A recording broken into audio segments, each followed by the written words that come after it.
Fils et Saint-Esprit, qui me donne la vie en plénitude. Du beau monde à la morgue de l'hôpital général de Yaoundé ce 15 février 2024. La main serrée, membres du gouvernement, représentants du corps diplomatique, enseignants d'université et membres de la famille sont là pour honorer la mémoire du professeur émérite des universités Joseph Ouna qui entame son dernier voyage. En bonne place, le représentant personnel du chef de l'État, professeur Jacques Famendongo, ministre d'État, ministre de l'Enseignement supérieur, chancelier des ordres académiques. Le cercueil est recouvert du drapeau national à la suite de l'homélie célébrée par l'évêque émérite Monseigneur Adalbert Ndjana, puis déposé dans le corbillard. Le cortège s'ébranle vers le palais des congrès où sont prévus les hommages académiques et ceux du Conseil constitutionnel dont il était membre jusqu'à son décès à Bordeaux le 6 janvier 2024 des suites de maladie. Le professeur Joseph Ouna, juriste de l'infini, aide de la science selon le comité entier, ayant âprement, avidement et obstinément débuté de divers aspects du constitutionnalisme. Lui dont la pensée, les enseignements et la force imaginante de son esprit lui ont fait atteindre les plus hautes cimes de la science auxquelles accèdent seuls les grands âmes.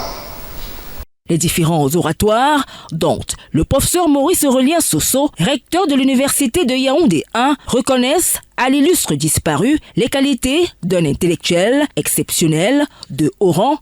Les usages universitaires rendent hommage à ces membres disparus qui les méritent et qui font honneur à l'institution universitaire.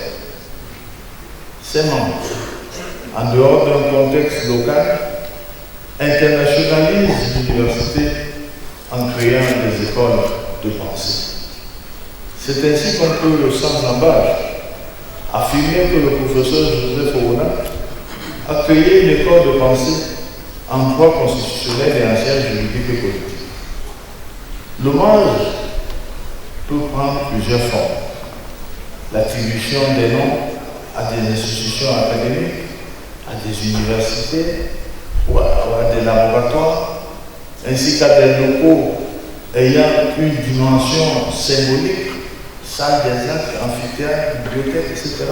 Aux juristes à la renommée établie au-delà des frontières nationales. C'est un homme qui a eu une vie pleine du point de vue académique, pleine du point de vue administratif. Il a été un pionnier dans beaucoup de choses, l'un de ceux qui ont créé l'IRIC et développé l'IRIC, l'un des pères fondateurs de la réforme universitaire des années 90, comme l'a dit le professeur Chumbo. Il a eu un parcours administratif et académique admirable. C'est le genre de parcours que beaucoup de gens aimeraient avoir.